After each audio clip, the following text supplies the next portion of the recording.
Amada Iglesia, sean bienvenidos a nuestro estudio Grupos Conexión. Para mí es un gusto, un placer estar con ustedes. Le invito a poner este tiempo en manos de Dios.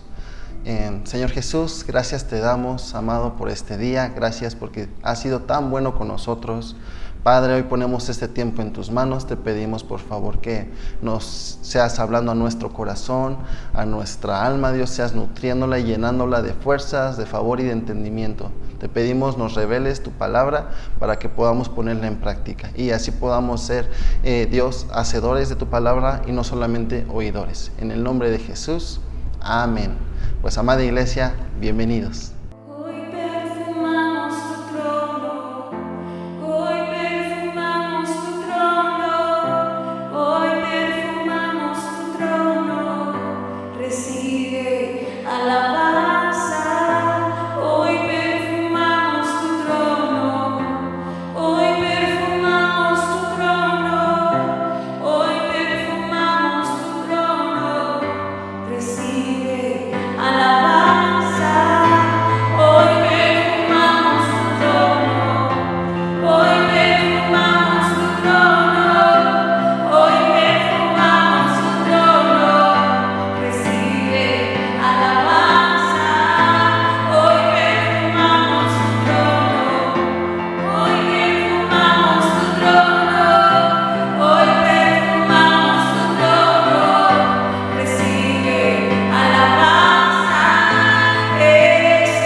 Muy bien, pues el título de este estudio, esta enseñanza es No es a mi manera.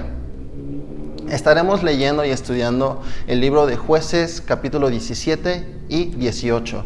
Nuestro personaje principal será un hombre llamado Micaía, el cual su significado es ¿quién es como Dios? Este nombre hace referencia a que no hay nadie que se compare a Dios, o bien también que la gloria solo es para Dios. Es un nombre muy bonito realmente. Estaremos viendo como nuestro objetivo central que muchas veces podemos ser bien intencionados, muchas veces queremos hacer las cosas para Dios, pero a nuestra forma y no a la forma de Dios. Aprenderemos cuál es la forma correcta y cuál es la forma incorrecta de hacer las cosas para Dios. Veremos que cuando no tenemos a Dios, a veces, o más bien siempre, caminaremos sin rumbo, sin norte, y cada cual puede vivir su propia verdad y hacer lo que bien le parece. Como lo hemos visto en las semanas anteriores, lo hemos venido repasando, hemos visto que en los tiempos de los jueces no había rey. Aquí podemos ver algo muy interesante, y es que Dios quería ser esa cabeza del pueblo. Pero tristemente el pueblo no lo tomaba así. El pueblo se comparaba con otras naciones y querían un rey, querían a alguien que les guiara, y como no lo veían, hacían lo que bien les parecía, lo que ellos se les ocurriera. Pensaban algunos bien intencionados atraer la presencia de Dios, pero lo hacían de una forma que a Dios no le agradaba. Y esto es aplicable a la historia de Micaía. Esto es lo que veremos en este capítulo 17 del libro de Jueces. En este libro podremos ver que no solo había ausencia de liderazgo espiritual, sino también político. Había un abandono del gobierno de Dios en medio de ese ambiente. Y en medio de ese ambiente, aparece Micaía, un personaje que representa a muchas personas hoy en día, religiosas pero desobedientes, sinceras pero confundidas, adoradoras pero a su manera. Tenemos que tener cuidado de no ser como este personaje de Micaía. Por eso es que lo veremos hoy a profundidad y estudiaremos su vida, para no ser como él, amada iglesia. Acompáñame a leer el libro de Jueces, por favor. Capítulo 17, versículo 1. Dice así: hubo un hombre del monte de Efraín que se llamaba Micaía, el cual dijo a su madre: los 1100 siclos de plata que te fueron hurtados, acerca de los cuales maldijiste y de los cuales hablaste, y aquí el dinero está en mi poder, yo lo tomé. Qué fuerte. Y dice siguiente: entonces la madre dijo: bendito seas, hijo mío. Aquí en primer lugar, los primeros dos versículos, de este capítulo ya nos arroja una bomba de cómo estaba en este tiempo el pueblo de Israel. Un hijo robándole a su madre, una madre que bendice a su hijo por haber hecho esto. Y veremos por qué, cuál era la intención de esto. Aquí podemos ver principalmente el corazón de Micaía, el cual era un corazón avaro, codicioso, que no le importó que fuera su madre, le robó dinero. Y no cualquier cantidad, le robó 1100 siclos de plata. Esto, amada iglesia, es muchísimo. Para que nos demos una idea, en esos tiempos, a un sacerdote, a un jornalero, se le pagaba 10 siclos de plata anualmente. Algunos anualmente, algunos mensualmente, se les iba muy bien. Pero lo que podemos ver aquí es que 1100 siclos de plata realmente solo lo tenía gente de mucho poder. No sabemos si la mamá lo ahorró, lo recibió de alguna parte, pero sí sabemos que era mucho dinero. Prácticamente eran millonarios en ese tiempo. Y su hijo le robó esto.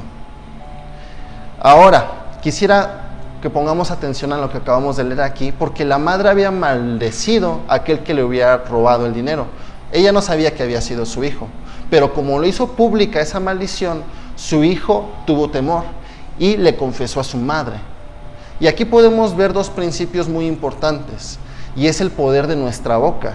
Yo creo que nadie de nosotros queremos recibir una maldición de parte de nuestros padres. Le digo algo: el poder de nuestra boca tiene poder tanto para bendecir a otros, pero también para maldecirlos. Nuestra boca tiene poder para declarar vida a otros, pero también declarar muerte. Dios lo dice en su palabra, nos lo muestra. Y el joven Micaía pudo ver esto, y su madre, dándose cuenta que su hijo le había robado, quiso cancelar esa maldición declarando ahora bendición. Pero a veces no es solo suficiente con eso, sino también nuestras acciones traen muchas consecuencias. Y es lo que veremos más adelante. Seguimos leyendo el verso 3, dice así: y él devolvió los 1100 siclos de plata a su madre. Y su madre dijo: en verdad he dedicado el dinero a Jehová por mi hijo para hacer una imagen de talla y una de fundición. Ahora pues, yo te lo devuelvo. Qué interesante. Aquí podemos ver que el amor al dinero nos hace ser idólatras. Lo que acabamos de leer aquí es que su madre le hizo una talla le fundió una imagen a su hijo para idolatrarlo, para decirle: oye hijo, lo hiciste muy bien. No hay lógica en eso. La madre de Micaía decidió intentó hacerlo lo correcto, pero no fue lo correcto. Lo veremos más adelante. Me gustaría leerles esto.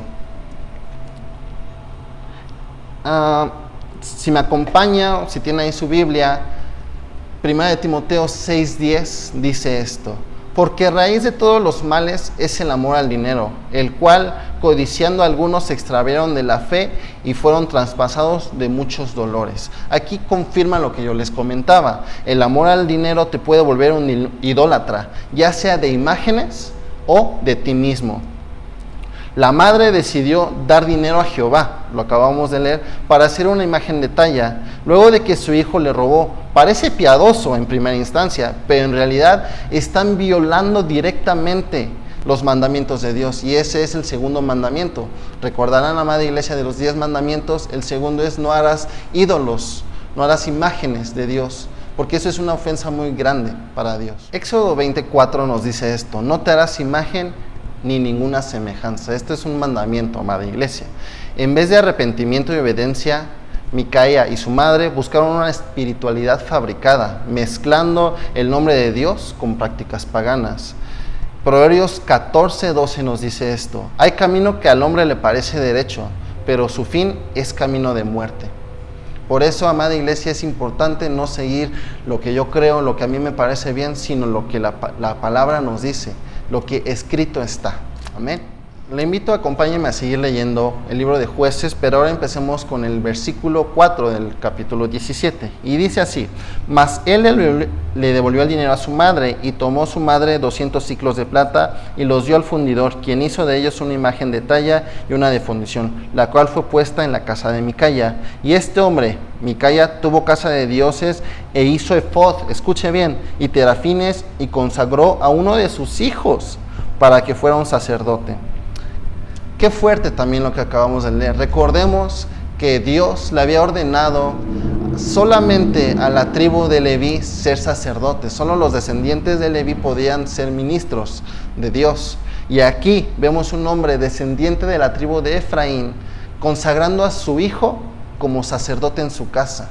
Todo empezó con una buena intención: tener a Dios en su casa, intentar hacer las cosas bien. Pero vemos que esto va de peor en peor en peor.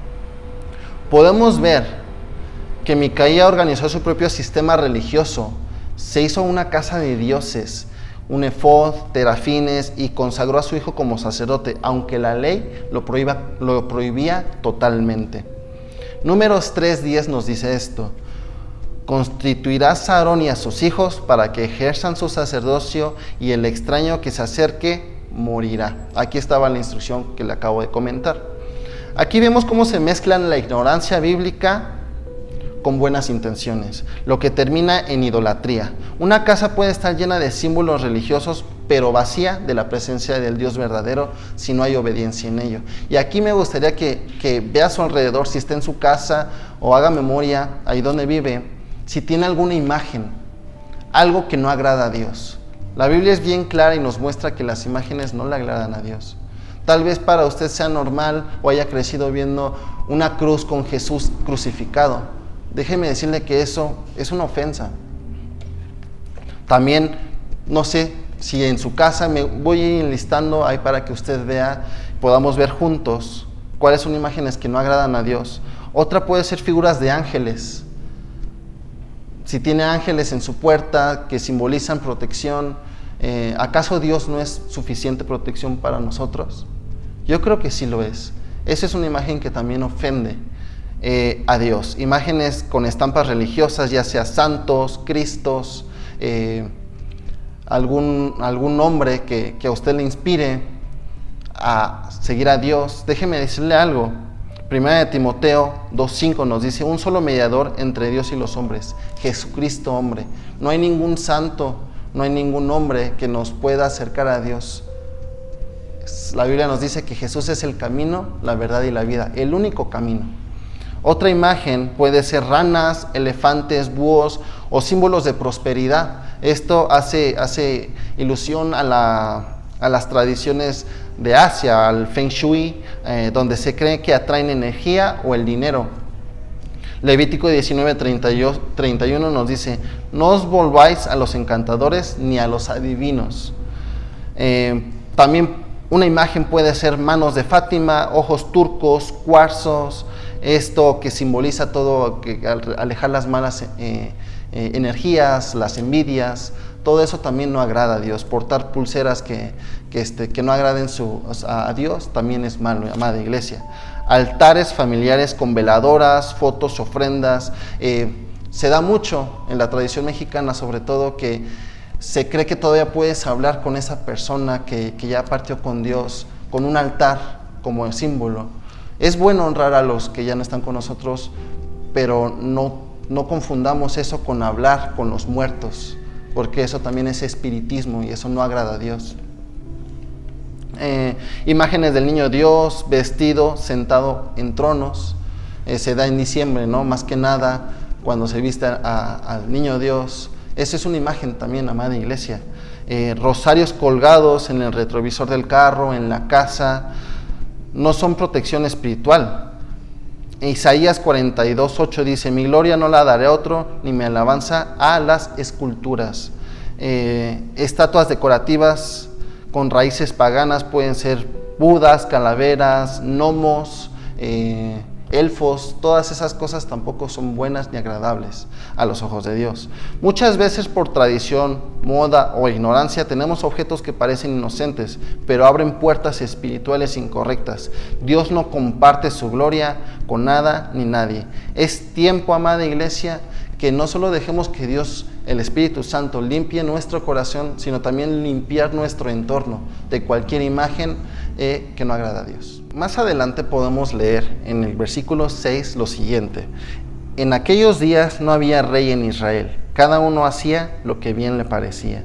Y había un joven de Belén de Judá, de la tribu de Judá, el cual era levita y forastero ahí. Este hombre partió de la ciudad de Belén de Judá para vivir donde pudiera encontrar lugar, y llegando en su camino al monte de Efraín, vino a casa de Micaía, y Micaía le dijo: ¿de dónde vienes? Y el levita le respondió: soy de Belén de Judá, y voy a vivir donde pueda encontrar lugar.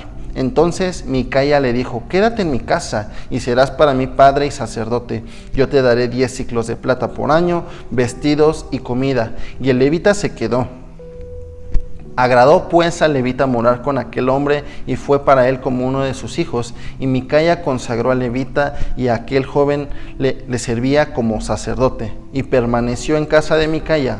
Y Micaía dijo: ahora sé que Jehová me prosperará, porque tengo un levita por sacerdote. Prácticamente había contratado a un ministro de Dios para sí mismo, y eso le dio seguridad. Ya no solo tener dinero, ya no solo tener imágenes, sino que ahora fue a otro extremo más fuerte, y es tener un levita para sí mismo, un hombre que no le iba a confrontar. Empecemos preguntándonos qué estaba haciendo ahí un levita. Ese no era su lugar donde él tenía que estar. Él estaba errante, se notaba a leguas que no estaba cerca de Dios. Pero esto Micaía pues no le dio importancia. Él pensó que haciendo esto iba a estar bien, iba a estar seguro, cosa que no es para nada cierto. Amada iglesia, el levita no lo confrontó. El levita al ver las imágenes debió de haberlo confrontado, debió de haberlo vuelto a encaminar a lo correcto, pero en vez de eso se acomodó y prefirió recibir una paga y estar cómodo ahí. Dice la palabra que le agradó, estuvo bien ahí. Y qué triste es que muchos ministros busquen agradar al hombre en vez de a Dios.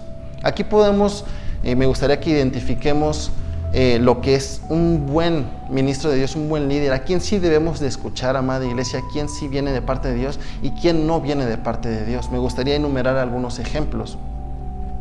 Esto con base a tener cuidado a quién seguimos, qué prédicas escuchamos, qué mensajes creemos, qué es lo que vemos,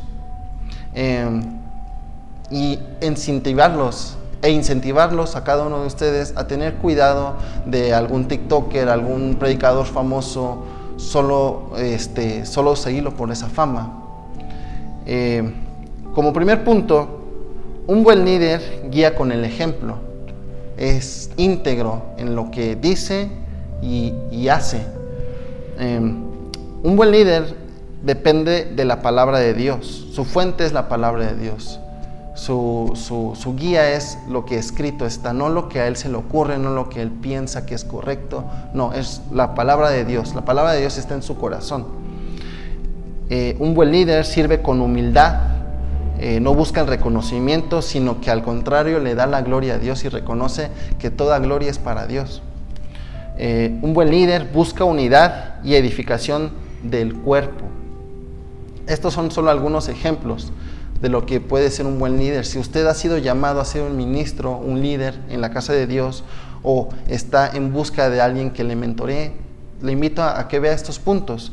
Ahora veamos lo que es un mal líder. Sería un mal líder alguien que dice pero que no hace. Alguien que basa sus opiniones humanas o su propia filosofía y que su prédica es su experiencia, lo que él vivió, lo que él hizo, lo que él interpreta. Un mal líder se basa en opiniones humanas, busca agradar al hombre, busca púlpito, busca ser visto, busca ser exaltado. Y también un mal líder ignora a las personas, no siente empatía por ellos, pero también causa división, habla mal de otras personas, de otros ministerios, por así llamarlo. Segunda de Timoteo 4:3 dice esto, vendrán tiempos cuando no sufrirán la sana doctrina y se amontonarán maestros conforme a sus propias concupiscencias. Y yo creo que esos son estos tiempos, amada iglesia, donde doctrinas falsas, donde gente que realmente no tiene revelación de Dios está teniendo hoy día el reflector. Tengamos cuidado de ellos y buscamos siempre tener una doctrina sana, vivir el credo, vivir sanos con una doctrina sana. En el capítulo 18 del libro de Jueces podemos ver que Micaya ya estaba establecido, ya tenía a su levita, tenía todo lo que él pensaba, le daba seguridad. Pero podemos ver otro personaje en esta historia y es la tribu de Dan. Este capítulo nos relata que en esos tiempos la tribu de Dan estaba sin territorio, andaba errante buscando dónde establecerse y decidió mandar a cinco hombres valientes, 5 espías, para identificar algún lugar donde puedan ellos posar, estar y establecerse. Así que nos relata la Biblia que en su caminar encontraron en la casa de Micaya y Micaya les dio asilo, los recibió, pero ahí ellos pudieron ver pues todo lo que él tenía y vieron al levita y se emocionaron al ver al levita. Bueno, primero se confundieron, ¿qué hacía un levita ahí, no? Pero se emocionaron y le consultaron al levita, oye, dinos si Dios está con nosotros, dinos si tú hablas de parte de Dios, si es bueno que conquistemos alguna tierra por aquí. Y el levita, la Biblia nos muestra que sin consultar siquiera les dijo, sí, Dios está con ustedes, hagan lo que quieran. Y la tribu, el pueblo de Dan se emocionó y dice la Biblia que ellos regresaron con sus hombres y se prepararon para la batalla para conquistar ese terreno. Llegaron con 600 hombres y nos muestra la Biblia que pasaron por la casa de Micaya y terminaron quitándole todo su dinero, todos sus ídolos, pero también al levita. Y el levita, no es que se lo quitan, más bien el levita se fue con la tribu de Dan. Y aquí podemos ver muchas cosas muy interesantes. Principalmente podemos ver que el enemigo puede entrar primero desde una familia, contaminarla y de ahí expandirse para contaminar a toda una nación.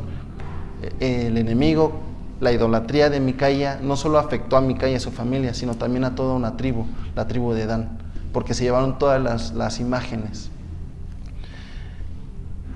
Oseas 4:6 nos dice esto: mi pueblo fue destruido porque le faltó conocimiento. El problema no es la ausencia de la religión, sino la distorsión de la adoración. Esta historia termina mostrando el grado de corrupción que puede alcanzar un pueblo que no distingue entre lo bueno, lo santo y lo profano. Como conclusión, podemos ver que Micaya y su familia querían servir a Dios, querían prosperar, pero a su manera. Mezclaron la idolatría con el nombre de Jehová, combinaron el sacerdocio por conveniencia. Transformaron la adoración en un sistema casero, influyeron negativamente a toda una tribu. Dios no acepta adoración a medias ni a nuestra manera. Él ha establecido en su palabra cómo debemos acercarnos a Él. Su deseo es obediencia antes que sacrificios. 1 Samuel 15:22 nos muestra esto. Cuando Dios no es el centro, cada quien vive su propia verdad y eso lleva a la destrucción. Amada iglesia, esta historia nos muestra que sin Dios nuestro fin es la destrucción. Esta historia a mí me hace reflexionar mucho, pero también nos advierte a no ser como Micaya. Viene a mi memoria un nombre diferente a Micaya, el cual fue Obed-Edom, el cual valoró la presencia de Dios cuando estaba en su casa. Micaya no la valoró. No seamos como Micaya, pero hoy podemos reflexionar y ser más como este hombre. Obed-Edom fue un hombre que honró la presencia de Dios, que le adoró a la forma de Dios, y Dios le prosperó en gran manera. Le invito a cerrar sus ojos y si usted se ha sentido identificado con la vida de Micaya, es un buen momento para decirle a Dios: Dios, perdóname por hacer muchas veces las cosas a mi manera, por adorarte a mi manera, por buscar seguridad en el dinero, por buscar hacer las cosas como mejor me convengan, Dios. Hoy prefiero ser como Obed-Edom, un hombre que valoró tu presencia. Hoy prefiero ser un hombre o mujer que decida hacer las cosas a tu manera. En el nombre de Jesús. Amén. Pues, amada iglesia, eso fue todo por este estudio. Bendiciones.